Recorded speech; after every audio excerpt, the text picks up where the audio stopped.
राहुल भाई और जितने भी पुलिस प्रशासन है उनको एक चीज बोलना चाहता हूं कि हम आज आपके खिलाफ नहीं है, आपके समर्थन में आए, आपके पुलिस कर्मचारी के समर्थन में खड़े हैं। तो आप अदरवाइज मत लेना, डंडे वंडे हो तो थोड़ा साइड में रख देना और निकालना चाहो तो आपकी मर्जी, लेकिन आज आपके समर्थन में हम लोग हैं। दूसरा, मैं जितने भी यहाँ वरिष्ठ लोग आए हैं साथियों, सब लोग आप बहुत समय से सुबह से आए होंगे। मैं आपसे इतना ही कहना चाहता हूं, जितने भी वरिष्ठ लोग यहाँ पर बैठे हैं, आप तय करो कि आगे करना क्या है।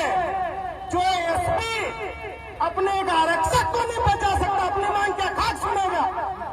एक कलेक्टर जो अपने कर्मचारी को नहीं बचा सकता, अपनी आवाज का खाक सुनेगा?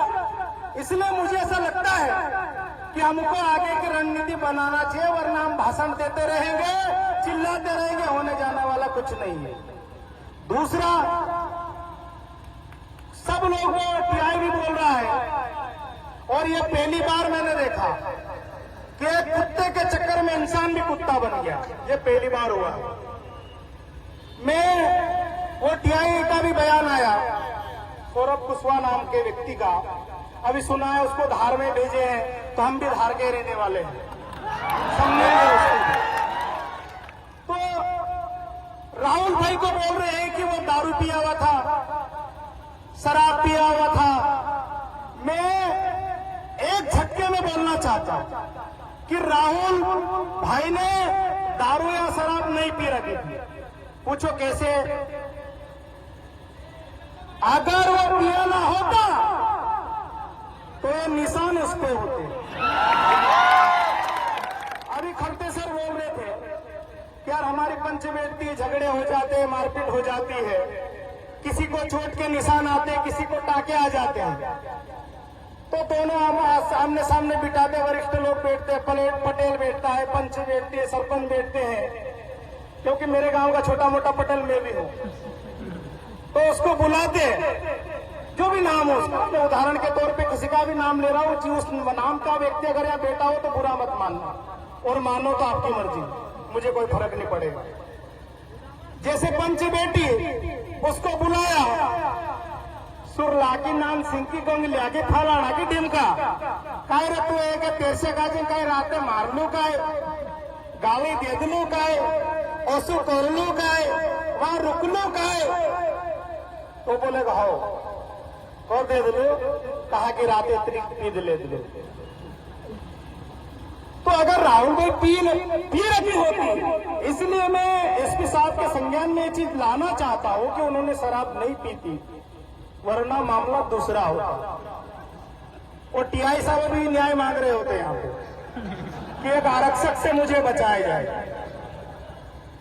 राहुल भाई, मैं आपको नहीं जानता था और मैं जानना भी नहीं चाहता हूं। मुझे इतना मालूम है कि राहुल भाई मेरे समाज का बेटा है और मेरा बड़ा भाई है, छोटा भाई है, और मैं किसी भी राजनीतिक दल की ओर से नहीं आया हूं। मैं सिर्फ समाज का बेटा हूं, इसलिए समाज के साथ बैठने आया हूं, खड़ा होने आया हूं। तो इसलिए दूसरा, हमारे समाज पूर्वजों का इतिहास सभी को मालूम होगा। अरे उठने मिल रहा है धीरे धीरे तुम और उठ रहे कि वापस। हमारे समाज के जो जितने भी पूर्वज थे, किसी से भी झगड़ा हो जाता था, पंच सिर्फ आदिवासियों में लड़ाई होती थी, वो पंचायती बैठती थी, अन्य से होती थी तो पंचायती नहीं होती थी, फैसला होता था। देख सुन हयो तो बाहर निकल से के काला भंगरियाम देखा ऐसे के, ये हमारे पूर्वजों की व्यवस्था थी। आज हमने इनको कहना चाहता हूं, संविधान की हम बात करते हैं, संविधान का सम्मान करते हैं, पैंट शर्ट पहन रहे हैं इसलिए इन कपड़ों की इज्जत कर रहे हैं, दोस्ती में आगे हालत खराब हो जाएगी।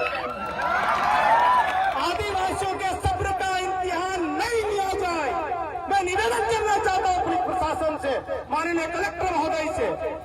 आप ये राहुल चौहान को आप पट्टे से मार रहे हो, और वो टीआई साहब पत्र मैंने भी कल पढ़ा, इन्होंने लिखा कि यार बच्चा रखने के लिए मेरे को बुलाया। यार तेरा बच्चा है कि किसका, किसको रखने के बुलाया तुमने? आप राखेंगे मुन्ना वाला बुलाओ जी। और ये बच्चे रखने के लिए, कुत्ते पालने के लिए, और एक महत्वपूर्ण है। मेरे घर भी एक कुत्ता है, कुत्ता देसी नस्ल का। मैं खेत में जाता हूँ, मेरी गाड़ी के आगे आगे जाता है, खेत से वापस आता हूँ, मेरी गाड़ी के आगे आगे चलता है, मेरे पास उसका वीडियो है। वो उसकी कोई बंदिश नहीं है। उसको पालने के लिए, उसको रखने के लिए हमने कोई किसी को कोई जिम्मेदारी नहीं दे रखी है। फिर भी वो हमारे घर से बाहर नहीं जाता है, फिर भी हमारे खेत से बाहर नहीं जाता है। मतलब ये सीधा साफ है कि एक कुत्ता भी जिसको पसंद नहीं करता है, उस व्यक्ति के लिए हम लोग यहाँ बैठे हैं। मतलब आपके घर का कुत्ता भी आपको पसंद नहीं करता। टीआई साहब जरा तो समझो, आप किस जीवन में, हाँ टीआई आ रहा है जो भी है। देखो यार, मैं कर्मचारी नहीं हूं, मैं तो ऐसे गोरछाव आदमी हूँ, है ना। तो मेरे शब्दों को जैसा उचित समझे समझ लेना, कोई दिक्कत नहीं। राजन भाई आप लोग टेंशन मत लेना, पहले भी एफआईआर चल रहे हैं ना, अभी एक आदि को और खरवन आना जाना लगा रहेगा। और सभी जितने भी ये लोग आए, मजाक नहीं हो रहा है, इसको सीरियस लेना है। और मैं घर से 2 दिन की रोटी बांध के लाया, नितेश भाई की गाड़ी में रखी है, बांध के रखी है हमने। 2 दिन तक तुम नहीं खिलाओगे तब भी हम तुम्हारे साथ खड़े रहेंगे और राहुल भाई को न्याय दिला के जाएंगे। दूसरा, भावेश भाई माफ करना है ना, कहीं बीच में कहीं हो तो टोक देना, मैं रख दूंगा, कोई दिक्कत नहीं। बहुत सारे सुबह से आए। राहुल भाई, इससे पहले भी हम लोगों ने कई आंदोलन किए, हमको तो बुला तो लेते हैं, आप अपने पर मत लेना। जो इस सच्चाई है वो बताना चाहेंगे। जिनके लिए हम बैठते हैं, जिनके लिए हम पे एफआईआर होती है, जिनके लिए हमको ताने सुनने पड़ते हैं, पिछले दरवाजे से वही समझौता कर लेते हैं। तो ऐसा नहीं होना चाहिए, क्योंकि नितेश भाई ने बताया राजपूत का उदाहरण, उनके लिए हम बैठे। और भी बहुत सारे उदाहरण हैं, कई जगह का नाम लूंगा तो उनको और बुरा लग जाएगा। तो उनके लिए लड़ते हैं और बाद में वो मुकर जाते हैं, बदल जाते हैं। तो ये जो जितने लोग हैं, हम लोग, हमको बोलने के लिए आगे बुला दिया या चेहरे पहचानते हैं तो बुला लिया, लेकिन ये अंतिम पंक्ति में जितने भी युवा हैं, जिन्होंने आज तक माइक नहीं पकड़ा, जिन्होंने आज तक कोई मंच पे जो पैर नहीं रखे, उसके बाद भी असली योद्धा यहाँ पर जितने आए, एक एक कार्यकर्ता, एक एक युवा है। इसलिए हम लोग सबके साथ बैठे थे और उनको ऐसा लगना नहीं चाहिए कि यार हम तो बोला लगाएगा बुलावे है ना, हम तो पोछड़ बैठ रहा। तो ऐसा नहीं है, जितने भी लोग यहाँ पर आए सभी महत्वपूर्ण है। हम लोग राहुल भाई की जो न्याय की लड़ाई है और जांच का एक विषय चल रहा है, मैं इनको एक बताना चाहता हूं, मेरा नॉलेज कम हो सकता है। एफआईआर का मतलब इनको पता ही नहीं है। एफआईआर का मतलब क्या होती है? पहले एफआईआर होती है, उसके बाद उस पर जांच होती है। और अभी जैसे खरतेसरिया कौन पूछ रहे थे, एडवोकेट कौन कौन है, तो आप ऐसा मत समझना हमारे दिल्ली में भी एडवोकेट है, उनका भी फोन आया था। आपको हम देख रहे हैं, एफआईआर कर लो, वरना सुप्रीम कोर्ट में आपके खिलाफ याचिका दायर होने वाली है। 5 बजे से पहले हो जाएगी, बातचीत सब फाइल हो, सब तैयार हो गई है। तो आप, क्योंकि हम लोग आदिवासी हैं, कौन सा बेल कैसा चलता है, कितनी अरंग मारना है, कितनी लकड़ी देना है, हम लोग जानते हैं, आप लोगों को नहीं पता है।